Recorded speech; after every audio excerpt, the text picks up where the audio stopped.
네, 오늘의 치아 주치의도 만나고 왔는데 사실 골다공증하고 치과 치료가 어떤 연관이 있을까? 저는 관계가 없을 거라고 생각을 했는데 이러한 내가 어떤 질병이 있는지 무슨 약을 복용하는지가 나중에 치료하는 과정에서 굉장히 중요하겠네요. 네, 그렇습니다. 네. 자, 일반적으로 환자분들께서 정형외과를 내원하시면 난 어깨가 아픈데, 난 무릎이 아픈데 이것만 생각하고 오시는 경우가 많죠. 네. 하지만 치료하는 과정에 있어서 물론 기본적인 치료도 할 수 있지만 증상이 심한 경우는 여러 가지 시술이나 흔히 말하는 수술까지도 고민을 해야 하는 상황들이 있죠.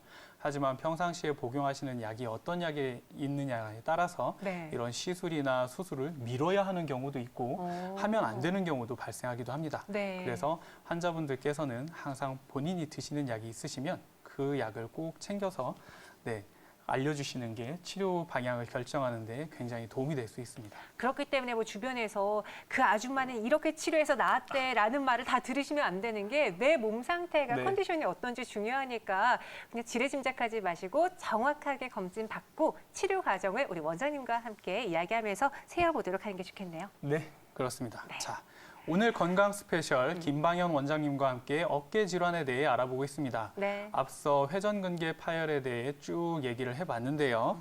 자, 어깨 운동에서 아주 중요한 근육이라는 걸 알았죠. 자, 회전근개에 대해 좀 더 면밀하게 알아보는 게 좋을 것 같습니다. 김방현 원장님, 네. 회전근개 해부학적 모습에 대해 다시 한번 살펴볼까요? 네, 인체 관절은 어떻게 생겼을까요? 이 그림처럼 엉덩이의 관절을 모습을 떠올리시기가 쉬운 것 같습니다. 이 관절은 우리말 의학 용어로 하면 절구 관절인데 한쪽은 공처럼 생겼고 반대쪽은 절구같이 움푹 들어가 있어서 서로 맞물려 움직이는 관절입니다. 어깨 관절도 절구 관절의 형태를 띱니다. 다만 절구가 엄청 얕아서 절구라기보다는 작은 접시에 가깝습니다. 다음 사진을 보시면 어깨에서 동그란 공처럼 생긴 뼈는 절구 모양의 뼈에 감싸져 있는 게 아니라 얕은 접시에 그저 얹어져 있습니다. 대신 이 공은 그 가운데 그림처럼 겉에 여러 겹의 근육으로 감싸져 있습니다. 여기서 회전근개는 가장 마지막 사진에서 보듯이 어깨를 감싸고 있는 가장 관절 가까이 피부에서부터 본다면 가장 깊은 곳에 위치한 근육입니다. 네, 이렇게 우리의 근육, 어깨 부분을 확인해 봤는데 저는 근육 사진 나오면은 이게 뭔지 몰라요. 저 같은 일반인들은. 그래서 회전근개가 중요하다라고 하니까 이제 시청자분도 이게 뭔데 중요한데 라는 생각 가지실 텐데 어떤 기능을 하는지 알아야지 좀 이해가 쉽겠어요. 네. 네. 일부에서 회전근개 관련 질환에 대한 내용을 이야기하다가 잠깐 언급했던 내용입니다. 회전근개는 그 이름만 들어서는 어깨를 회전시키는 근육이라 생각하기 쉽지만 사실 어깨를 직접 회전시키는 근육들은 겉에 있는 훨씬 큰 근육들입니다. 회전근개는 그 큰 근육들이 힘을 잘 쓸 수 있도록 어깨를 잘 고정시켜주는 역할을 하게 됩니다. 다음 그림을 보시면요. 좀 전에 어깨는 작은 접시 위에 공이 얹어져 있는 형태의 관절이라고 말씀드렸는데요. 아무런 지지대가 없는 상황이라면 옆에서 공을 밀었을 때 공이 굴러 떨어지기 마련입니다. 우리는 관절이 제자리에서 회전하길 원하지 굴러 떨어져서 어깨가 빠지길 원하진 않지요. 공이 빠지지 않고 회전하려면 지지대가 필요한데 회전근개가 이 지지대 역할을 해주게 됩니다. 그림에서 보듯이 회전근개가 공을 어깨에 바짝 붙여지는 역할을 잘 해줘야 어깨가 고정이 되고 겉에 큰 근육이 힘을 썼을 때 어깨가 회전하게 됩니다. 네, 회전근개는 주로 어깨를 회전할 때 영향을 주기 때문에 회전근개가 찢어지게 되면 바로 이런 동작들에서 통증이 나타날 수밖에 없죠. 네. 자, 이제 좀 더 쉽게 이해하실 수 있도록 이번에는 실제 사례를 보면서 한번 얘기해 보겠습니다.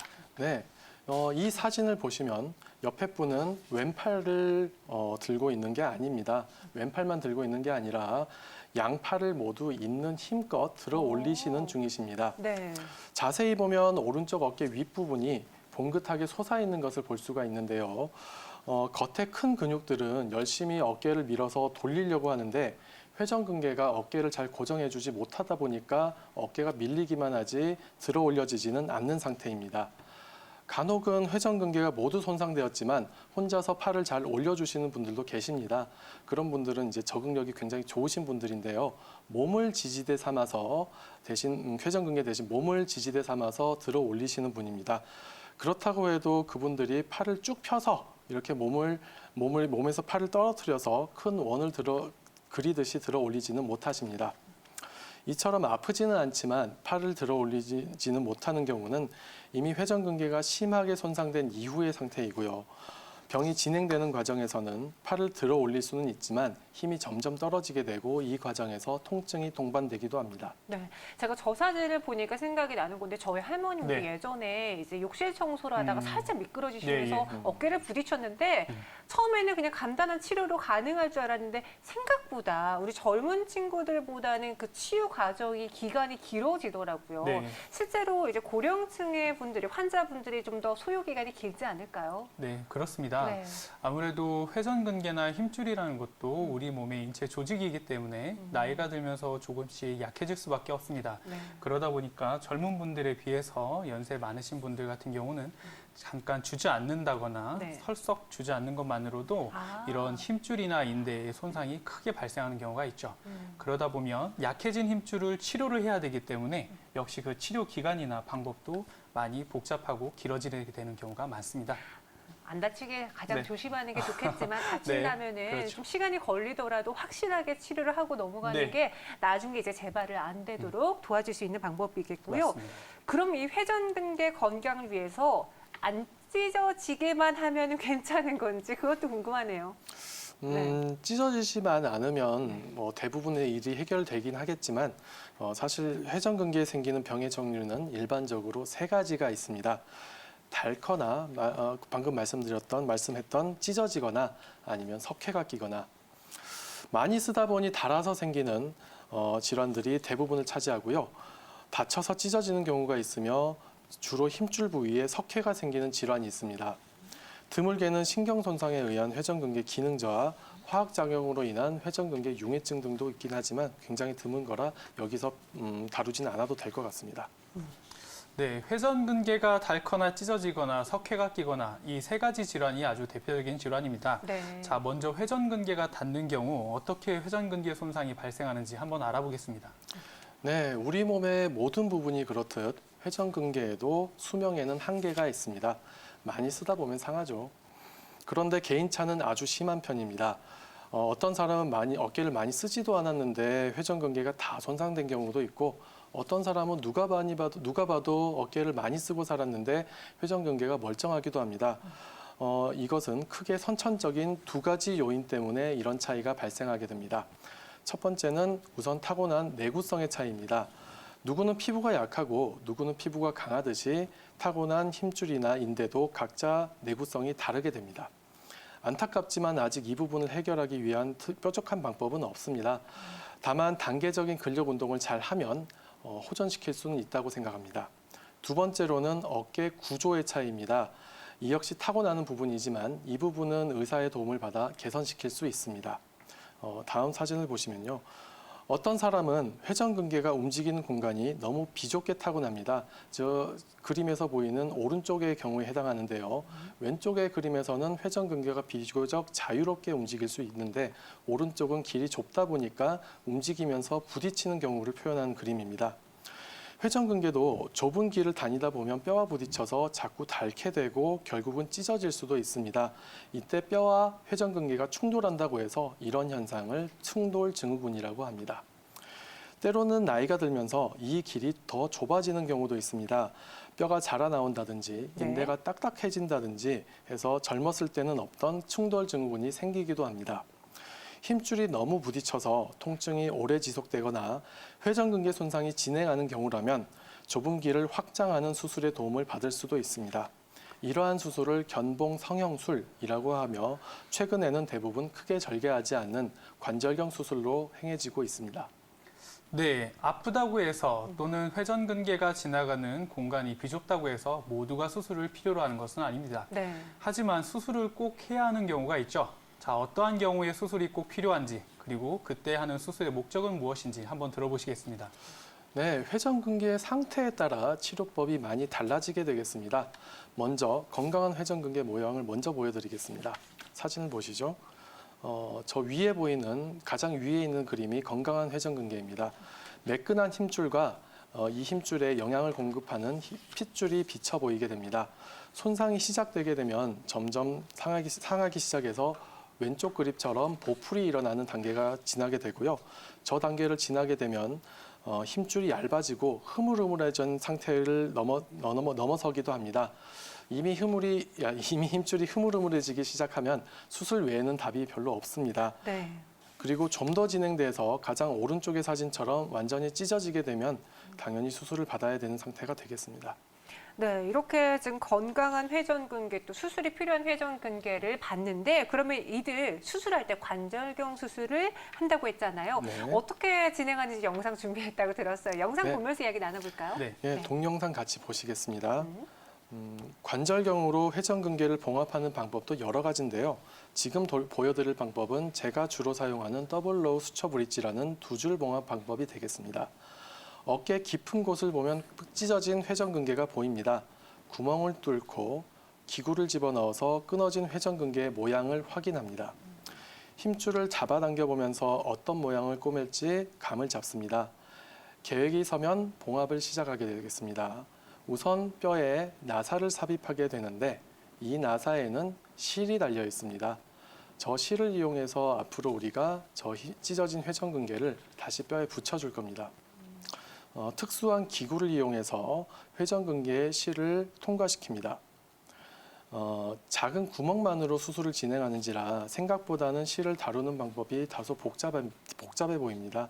시원하게 다 절개해서 수술을 한다면 의사는 훨씬 편하겠지만 환자는 더 큰 흉터를 갖게 되고 수술 후 통증도 더 심하게 됩니다. 의사가 정성을 들이면 환자가 더 편하겠지요. 똑같은 방법으로 나사를 옆에 하나 더 삽입하고요. 같은 과정을 반복하게 됩니다. 실은 각각 2번씩 통과시켜 총 4번 힘줄을 뚫습니다. 통과시킨 실을 매듭 짓게 되면 두 줄 봉합 중에 첫 줄 봉합이 완성이 됩니다. 이제 두 번째 줄을 만들 텐데요. 첫 줄 봉합에서 사용된 실을 하나씩 빼서 아래에 고정시켜 주게 됩니다. 여기도 첫 줄을 만들 때처럼 바로 옆에 같은 과정을 반복하게 됩니다. 모든 실이 고정된 후에 완성된 모양을 보시면 마치 힘줄을 그물로 눌러서 뼈에 단단하게 붙여주는 모양이 됩니다. 이런 방식으로 튼튼한 봉합을 만들 수 있습니다. 네, 이렇게 관절경 수술에 대해서 이야기를 나눠봤고 이번에는요 인공관절 수술에 대해서도 저희가 살펴볼게요. 네. 원장님, 네. 어깨 관절도 무릎처럼 인공관절 삽입할 수 있다고요? 네. 네. 어깨에 힘을 거의 주지 못하는 경우나 우리가 가성마비라고 하는 정도의 어깨 병이 진행된 경우에는 인공관절 삽입술 외에는 뾰족한 방법이 없습니다.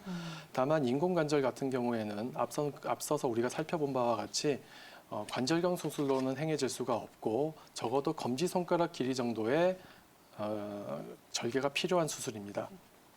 네, 이 회전근개 파열 관절증에 대해서 얘기를 나눠보고 있는데 저희가 사진이 준비가 되어 있어요. 정상 관절과 파열된 관절을 보면서 어떻게 어깨 인공관절 수술을 하는지 좀 자세히 들어볼게요.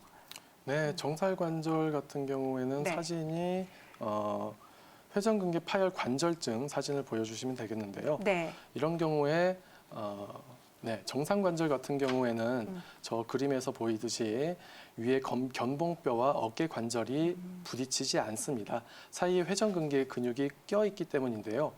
회전근개 파열 관절 같은 경우에는 동그라미 친 부분과 같이 견봉뼈와 어깨 관절이 서로 부딪히게 됩니다. 사이에 껴있던 회전근개가 다 파열돼서 사라져 버렸기 때문인데요. 네. 이게 더 오래 지속되게 되면 결국 단순 엑스레이로도 확연히 차이가 보이게 됩니다. 다음 엑스레이 사진을 보여주시면요. 인공관절 삽입 외에는 뾰족한 수가 없을 정도로 진행된 회전근개 파열 관절의 모습을 보여주고 있습니다. 왼쪽의 정상관절은 어깨 위에 공간이 상당히 비어 있는데 오른쪽의 회전근개 파열 관절은 뼈와 뼈끼리 서로 붙어 있습니다. 네, 그렇다면 어깨 인공관절에 대해서 이야기를 나눠봤고 지금 회전근개가 점점 닳아서 파열되는 경우가 지금 네. 이렇게 치료가 되는 거잖아요. 어떤 물리적인 충격 등으로 인해서 갑자기 회전근개가 찢어지는지 그 상황도 궁금하거든요, 원장님. 다쳐서 네. 찢어지는 경우는 환자분들께 따로 깊게 설명을 드리지 않아도 잘 이해하시는 편입니다. 네. 다쳐서 오셨으니까요. 네. 근데 여러 종류의 부상으로 생길 수 있지만 가장 흔하게 보는 경우는 강하게 넘어지면서 손을 짚을 때 충격이 어깨로 집중이 되어서 회전근개가 찢어지는 경우입니다. 다쳐서 회전근개가 찢어진 경우는 가급적 빨리 봉합을 해주시는 것이 좋고 네. 그럴 때 결과도 가장 좋습니다. 네, 그렇습니다. 파열이 있을 때는 빠른 봉합이 가장 좋은 치료 방법이라고 할 수 있습니다. 네. 자, 그럼 마지막으로 회전근개에 석회가 끼었다는 건 과연 어떤 상태를 말하는 것인지 한번 설명 들어보도록 하겠습니다. 네, 석회성 힘줄염이라고 하고요. 사실 어깨 회전근개에 생기는 경우가 가장 흔하지만 엉덩이 관절, 손목, 팔꿈치 등 다른 여러 관절에도 생길 수 있는 병입니다. 석회는 간단한 엑스레이 사진 검사만으로도 잘 진단되는 편입니다. 옆에 사진을 보시면 뼈처럼 단단한 덩어리가 어깨뼈 위에 자리 잡고 있는 것을 볼 수가 있는데요. 네. 이 위치는 회전근개가 있는 자리입니다. 석회라는 단어가 주는 어감과 엑스레이에서 단단하게 보이는 것 때문에 단단한 돌처럼 느껴지기 쉽지만 상태에 따라 무릎 분필이나 치약 정도의 단단함을 가져 그렇게 딱딱하지는 않습니다. 석회가 보이네요. 네, 맞습니다. 네. 자, 환자분들께서 여기서 이제 궁금하시는 점들이 많이 있으신데 과연 그럼 딱딱하지도 않은 석회가 왜 이렇게 아픈 통증을 유발하느냐라고 여쭤보시는 분들이 꽤 많습니다. 네. 자, 그 이유는 우리 김방현 원장님께서 한번 말씀해 주시죠. 네, 사실 대부분의 석회 질환은 그렇게 통증이 심하지 않습니다. 자연스럽게 생겼다가 자연스럽게 없어져서 있는 줄도 모르고 지나가는 경우가 대부분이고요. 아, 그래요? 네. 네. 하지만 석회가 너무 큰 경우에는 아까 회전근개가 있는 자리에 대신 자리를 차지하다 보니까 견봉뼈와 더 충돌이 잘 일어나게 됩니다. 그래서 없던 충돌 증후군이 생겨 통증이 발생하기도 하고요. 석회가 작은 경우에도 통증이 발생하기도 하는데요. 이 경우는 석회가 흡수되면서 화학 반응을 일으켜 그 화학 반응이 다시 염증을 일으켜 통증이 심하게 되는 경우입니다. 그리고 마지막으로 석회가 같은 위치에 오랜 시간 동안 자리 잡게 되면 주변에 둘러싼 회전근개를 녹이기도 합니다. 이런 경우 더 심하게 되면 회전근개 파열을 일으켜 통증이 발생하기도 합니다. 네, 이렇게 오늘 저희가 뭐 1시간 가량 어깨 질환이 왜 생기는지 그리고 그 치료법에 대해서 이야기를 나눠보고 있는데요. 네. 마지막으로 어깨 통증이 있으신데 아직 검진을 받아보지 않았거나 만성 통증으로 자리 잡을 수 있잖아요. 네. 이런 고생하고 계신 분들에 위해 당부의 말씀 우리 원장님이 전해주세요. 네, 어깨 통증이 심하신 분들은 일단 참지 말고 병원에 오시는 게 가장 좋겠습니다. 어깨 통증이 심하시더라도 일상생활에 지장이 없는 경우가 많기 때문에 병원에 오시는 것이 굉장히 늦어지는 경우가 많은데요. 사실 최근에도 이런 경우를 봐서 굉장히 안타까웠습니다. 그래서 제가 이런 주제를 좀 준비를 해봤고요. 앞으로는 너무 심한 통증이 있거나 3개월 이상 계속 아프시거나 그럴 때는 대신 공부를 많이 한 의사들이 있으니까 그 의사에게 여쭤보시는 게 가장 좋겠습니다. 네, 그리고 이전에는 뭐 50대에 많이 발생해서 50견이라고 하지만 젊은 친구들도 저처럼 젊은 친구들도 많이 통증이 있거든요. 그런 분들도 빨리 병원에 가는 게 좋지 않을까 싶은데 당부의 메시지 우리 원장님의 이야기도 들어봐야죠. 네, 네. 그렇습니다. 자, 대부분 환자분들이 병원을 간다. 그러면 막연한 두려움을 갖게 됩니다. 자, 과연 나는 이 정도 아픈데 내가 어떤 치료를 받아야 할지 모르는 상황이기 때문에 네. 그렇게 막연하게 두려움을 가지시고 병원을 잘 찾지 않는 경우가 있으신데 자, 오늘 말씀드린 것처럼 초기에서는 아주 간단한 이런 기본적인 치료만으로도 충분히 치료가 가능하니까 너무 병원 오시는 걸 두려워하지 마시고 증상이 있으실 때는 편한 마음으로 병원을 찾아주시는 게 가장 좋겠습니다. 네, 두려운 곳이 아닌 이제는 좀 네. 친근하게 다가가야 병원인 것 같습니다. 네. 여러분들 가까운 병원에 내원하셔서 만약에 통증이 있다면은 진단 받아보시기 바라겠고요. 네, 건강 스페셜 오늘은 어깨 이야기 나눠봤고 준비한 선은 여기까지입니다. 네, 저희는 다음 이 시간 더 알찬 건강 주제로 찾아오겠습니다. 시청해주신 여러분 고맙습니다. 네, 고맙습니다.